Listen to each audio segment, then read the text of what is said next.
Tonight we have a new story. Make a warm drink, get comfy, and I will begin. The thing that will kill me. I grew up in a tiny town in Vermont. Tiny in terms of population, not size. There were huge sprawling farms and wooded areas, but almost no people. More cows than people, which is standard for a lot of small towns in Vermont. So clearly it was not the most fun in the world for a kid who was sick of freezing winters and awful balmy summers surrounded by boring Vermonters that didn't have many kids my age. My only close friend was Tina, who was a year older than me. We spent almost all our time with each other, constantly dreaming about life outside of Vermont. The people in our town were different than in other places. One thing I didn't realize about small towns until I moved to the city is how incredibly superstitious people in towns like mine could be. They believed in the strange, the paranormal. They believed in Luvia. Luvia was an older French-Canadian woman who had moved to Vermont when she met her husband. And everyone in town thought she was a clairvoyant. Psychic, even my own parents did. One day my mother lost her wedding ring. She had looked around everywhere for it. They called Luvia and she immediately told them it was under old rotting wood. They looked in the backyard where my father had been tearing apart a decaying piano he'd found. My mother had helped him one day. The ring was there, under old rotting wood. After hearing a lot about Luvia from older townsfolk who seemed to think she was 100% credible, Tina and I decided to go see her one evening to try to find out whatever she could tell us about the future. I was skeptical, but it seemed like a fun thing to do as a joke. So, we dropped by her house in the early evening, and she opened the door as we walked up the pathway to her house before we even had a chance to knock. Tina elbowed me hard in the ribs and whispered that Luvia was clearly a psychic. She sensed us coming to the door. I whispered back that it probably had more to do with her house being full of windows and the fact that she probably saw us coming from a long way away. Either way, I started to feel strange the minute we got close to her. She was very, very old, very tiny, and kind of sunken eye sockets and sharp cheekbones and a sort of concave chest cavity. It was more than a little unnerving. But she smiled and was sweet to us, and I started to warm up to her. Nothing about her or her house screamed creepy psychic to me, just a well-dressed older woman in a cabin-style house. It looked like you'd imagine any typical grandmother's home, doilies, knitting, family magazines, etc.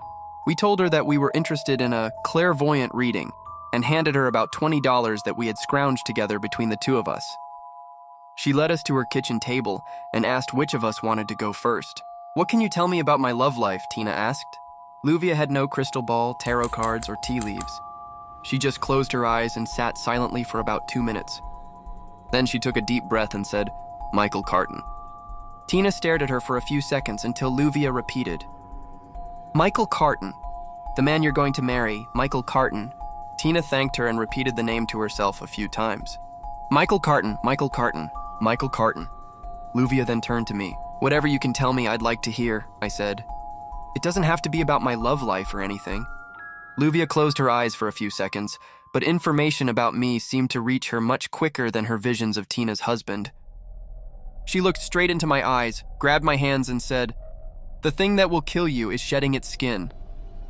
The thing that will be your death is sharpening its teeth. The thing that will be your death is washing the blood off of its claws. The thing that will be your death is gathering skins. The thing that will kill you, you won't see it coming." The three of us sat there in silence for quite a while. I felt sick, shaken up. Luvia looked as if she wished she didn't have to tell me that. Is there anything I can do to stop it?" I asked. Luvia slid our money back across the table to us. "No charge for the reading." Tina and I slunk out of Luvia's house quietly. We didn't say a word on the way back to our houses. Tina just found out the name of the love of her life. I got to listen to a horrifying cryptic message about my death. I was 12 years old. I was terrified. When Tina left me at my doorstep, she tried to make light of the readings. "How does she know who I'm going to marry?" she asked. "And it's not like some monster's going to get you. Some skin-shedding, bloody, sharp-fanged monster's going to get you. It's not like some monster isn't going to get you." For years I looked for it. The thing that will kill me. I could almost feel it. Sensed it just behind each car, swaying behind the trees at night. Underneath the fresh snow, waiting outside my window. With every step I hesitated. Every time I tried to sleep, I could almost see it. What had she said about its teeth? I looked out for sloughed skin, for blood, for skins, for hides, but I never found it.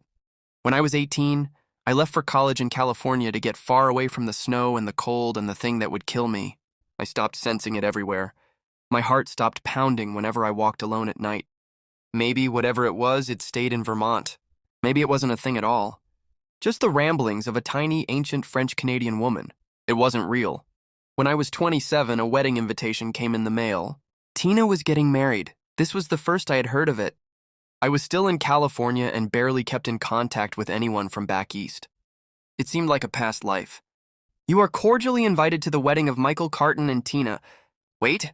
No. She had, clearly, had the name in her mind. Michael Carton, and she sought him out. It had nothing to do with Luvia. Her predictions weren't real. They couldn't be. Tina, Michael, and I laughed about the whole thing. The psychic knew. She predicted it, of course she didn't. Tina and Michael decided it was nothing more than a funny story to tell their future children. Just tell us if you run into some beast with razor-sharp teeth that's gathering skins, okay? Then we'll think it's more than just a funny coincidence. I left the wedding as sure as I ever was that the thing that will kill me wasn't real. Didn't exist. I'd look behind the trees. Behind the cars. Nothing was waiting for me. Nothing was ready to skin me. I didn't know why I had been scared so long. The best thing about Tina's wedding was that we got back in touch for the first time in a very long time. We were very different people than we had been as children, but we still shared more of a bond than we realized. She was happy living in Vermont with Michael. She told me everything that was going on in our town. The population slowly increasing, the new schools they were building. The babies that were born, Luvia dying. As the years went on, her calls and emails got less and less frequent. She always seemed to be busy. Soon they tapered off completely. I missed her, of course, but I had my own life, and I could check in on my childhood home whenever I wanted.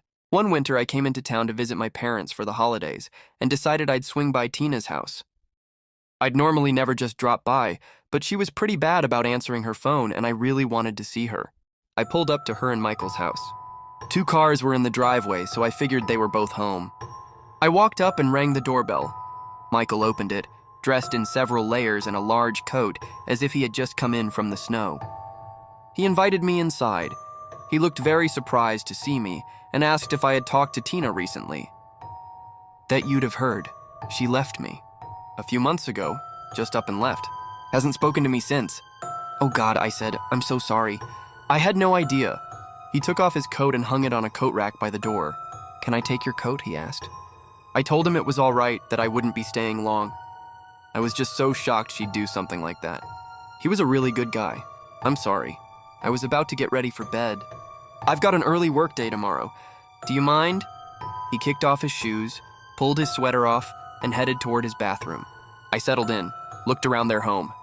Of course I don't mind. Do you know where she went? I don't, he yelled from the bathroom, mouth full of toothpaste. She didn't call until after she was gone. He started flossing, and when he saw me looking toward him, closed the door for privacy. Any clue? My phone fell out of my hand as I grabbed it out of my bag, and I saw it drop beneath the couch. As I felt around under the couch for my phone, my hand hit something else. A massive clump of long hair.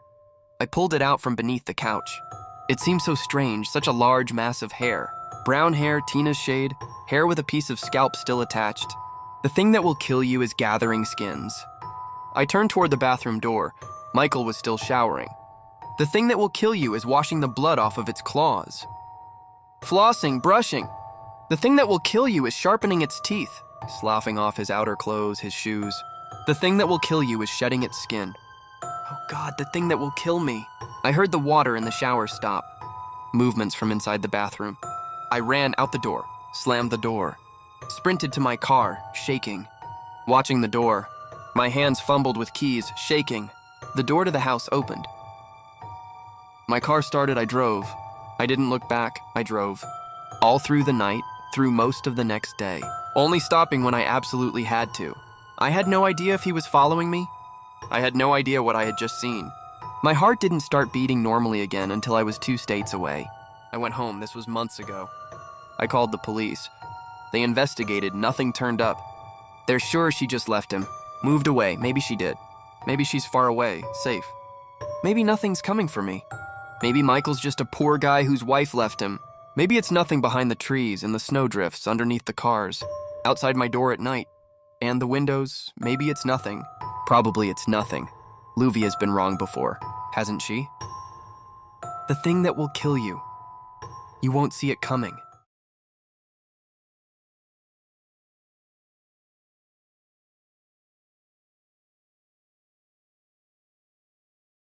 Thanks for watching. Good night. Sleep tight.